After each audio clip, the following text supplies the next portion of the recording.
सोचो, एक तीरंदाज निशाना लगा रहा है, उसका ध्यान केंद्रित है, उसकी आंखें स्थिर हैं, उसकी सांसें भी नियंत्रित हैं, जैसे कि हर सांस के साथ उसकी एकाग्रता और बढ़ रही हो।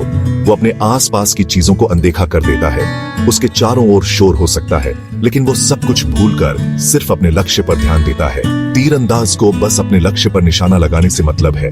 उसकी हर हरकत में एक सटीकता है, जैसे कि वो और उसका तीर एक हो गए हों। ये फोकस सफलता के लिए बहुत जरूरी है। उसकी आंखों में एक चमक है जो उसकी दृढ़ता और समर्पण को दर्शाती है।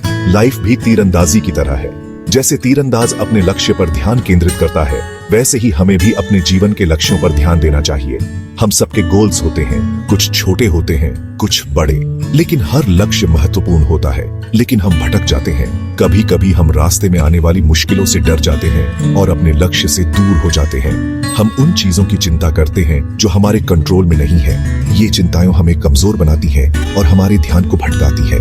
भगवद गीता हमें अपना ध्यान केंद्रित करने का ज्ञान देती है। ये हमें सिखाती है कि कैसे हम अपने मन को शांत करके अपने लक्ष्यों पर ध्यान केंद्रित कर सकते हैं। ये हमें चिंता छोड़कर अपने लक्ष्यों पर ध्यान केंद्रित करना सिखाती है। जब हम अपने मन को शांत करते हैं और अपने लक्ष्य पर ध्यान देते हैं, तो सफलता हमारे कदम चूमती है। भगवद गीता के दूसरे अध्याय में एक बहुत ही महत्वपूर्ण श्लोक है। यह श्लोक 48 है। यह श्लोक हम सभी के लिए एक शक्तिशाली संदेश है।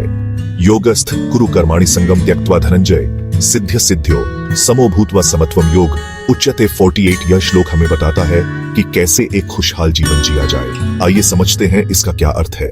यह श्लोक हमें अपने कर्तव्य को बिना परिणामों की चिंता किए करने के लिए कहता है। यह हमें सिखाता है कि हमें अपने कार्यों को पूरी निष्ठा और समर्पण के साथ करना चाहिए, बिना इस बात की परवाह किए कि परिणाम क्या होंगे। इसका मतलब है कि हमें अपने एक्शंस पर ध्यान देना चाहिए। हमें अपने प्रयासों में पूरी तरह से डूब जाना चाहिए और हर काम को अपनी पूरी क्षमता के साथ करना चाहिए। हमें जीत या हार की चिंता नहीं करनी चाहिए।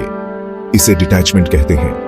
यह मानसिकता हमें मानसिक शांति और स्थिरता प्रदान करती है, जिससे हम अपने कार्यों में और भी बेहतर प्रदर्शन कर सकते हैं। एक स्टूडेंट का एग्जाम्पल लेते हैं जो एग्जाम दे रहा है। अगर वह स्टूडेंट अपने रिजल्ट्स के बारे में बहुत ज्यादा चिंता करता है, तो वह पढ़ाई पर ध्यान केंद्रित नहीं कर पाएगा और उसकी परफॉर्मेंस प्रभावित हो सकती है। अगर स्टूडेंट रिजल्ट्स के बारे में बहुत ज्यादा चिंता करता है, तो वो पढ़ाई पर ध्यान केंद्रित नहीं कर पाएगा। उसकी चिंता उसे विचलित कर सकती है और उसकी तैयारी में बाधा डाल सकती है। लेकिन अगर वो पढ़ाई पर ध्यान केंद्रित करता है और अपना बेस्ट देता है, तो वो ज्यादा शांत महसूस करेगा। इस प्रकार वह अपनी पूरी क्षमता के साथ परीक्षा की तैयारी कर सकेगा और अंततः बेहतर परिणाम प्राप्त कर सकेगा। यह शांति और संतुलन की कुंजी है। जब हम अपने कार्यों में पूरी तरह से समर्पित होते हैं और परिणामों की चिंता नहीं करते, तो हम सच्ची शांति और संतोष प्राप्त कर सकते हैं। Section 4. Finding your focus. In today's fast-paced world, finding focus can be a challenge, but it's essential for achieving our goals and living a fulfilling life. Gita हमें अपना ध्यान केंद्रित करना सिखाती है। जैसे तीरंदाज को ध्यान भटकाने वाली चीजों को नजरअंदाज करना होता है, वैसे ही हमें भी करना चाहिए। ध्यान केंद्रित करने के लिए हमें अपने मन को शांत करना होगा और अपने लक्ष्य पर पूरी तरह से ध्यान देना होगा। हमें अपना बेस्ट करने पर ध्यान देना चाहिए। जब हम अपने काम में पूरी तरह से डूब जाते हैं, तो हम न केवल बेहतर परिणाम प्राप्त करते हैं, बल्कि हमें संतोष और खुशी भी मिलती है। यह श्लोक हमें याद दिलाता है कि खुशी अंदर से आती है। जब हम अपने मन को शांत करते हैं और अपने अंदर की शांति को महसूस करते हैं, तो हमें सच्ची खुशी मिलती है। यह हमारे एक्शंस के रिजल्ट से नहीं आती है। हमें अपने कार्यों पर ध्यान देना चाहिए, न कि उनके परिणामों पर। जब हम अपने कार्यों को पूरी निष्ठा और ईमानदारी से करते हैं, तो हमें सच्ची संतुष्टि मिलती है।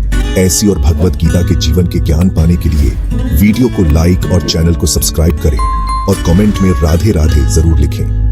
भगवद गीता के श्लोक हमें जीवन के हर पहलू में मार्गदर्शन करते हैं और हमें सच्ची शांति और खुशी की ओर ले जाते हैं। Section 5. A life transformed. इस श्लोक को समझने से आपका जीवन बदल सकता है।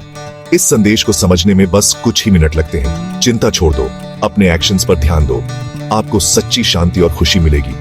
याद रखें, जीवन एक सफर है, रेस नहीं। सफर का आनंद लें।